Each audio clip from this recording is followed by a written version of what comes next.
જૂનાગઢ જિલ્લા ભાજપ પ્રમુખે કલેક્ટરને પત્ર લખ્યો। અધિકારીઓ જનપ્રતિનિધિઓને ગાંઠતા ન હોવાનો આક્ષેપ। કચેરીઓમાં સ્ટાફની ગેરહાજરીને લઈને પણ આક્ષેપ કર્યા।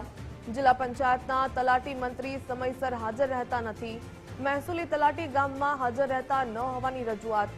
પ્રાથમિક આરોગ્ય કેન્દ્રમાં પૂરતા પ્રમાણમાં દવા નથી તેમજ ડોક્ટરો પણ સમયસર હાજર રહેતા નથી। જિલ્લા ભાજપ પ્રમુખ ચંદુભાઈ મકવાણાએ આક્ષેપો કર્યા।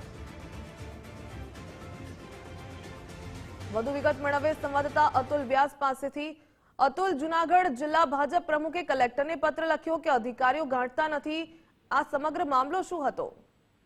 જી ભાવિકા, ચોક્કસ જણાવ્યું કે જે રીતે અધિકારીઓ ઉપર આક્ષેપ થઈ રહ્યા છે તેમાં ખુદ શાસક પક્ષના જે જૂનાગઢ જિલ્લાના ભાજપ પ્રમુખ છે ચંદુભાઈ મકવાણા, તેણે કલેક્ટરને પત્ર લખી અને હૈયાવરાલ ઠાલવી છે। તેણે પત્રમાં જણાવ્યું છે કે કોઈ જગ્યાએ જાય તો ત્યાં તલાટી મંત્રી હાજર હોતા નથી, ગામડામાં જોઈએ તો ત્યાં મહેસૂલ મંત્રી હાજર નથી, પીએચસી કે સીએચસીમાં જાય તો ત્યાં દવાનો સ્ટોક પૂરતો હોતો નથી અને ડોક્ટરો પણ સમયસર હાજર રહેતા નથી। આવા આક્ષેપોને લઈને તેને કલેક્ટરને પત્ર લખતા છે તે ખળભળાટ મચી ગયો છે। ખાસ કરીને જોવા જાય તો 2 દિવસ પહેલા જ્યારે પરિપત્ર બહાર પાડીને વાત કરવામાં આવી છે કે જનપ્રતિનિધિઓને પૂરતું સન્માન આપવામાં આવે, પૂરતું માન આપવામાં આવે, પણ આ પત્રથી લઈ અને જૂનાગઢ જિલ્લાની અંદર જે રાજકીય છે તે ભૂકંપ કહી શકાય કે જૂનાગઢ જિલ્લા ભાજપ પ્રમુખે જ કલેક્ટરને આવો ફરિયાદ કરતો એક પત્ર લખ્યો છે કે અધિકારીઓ તેનું કોઈ સાંભળતા નથી।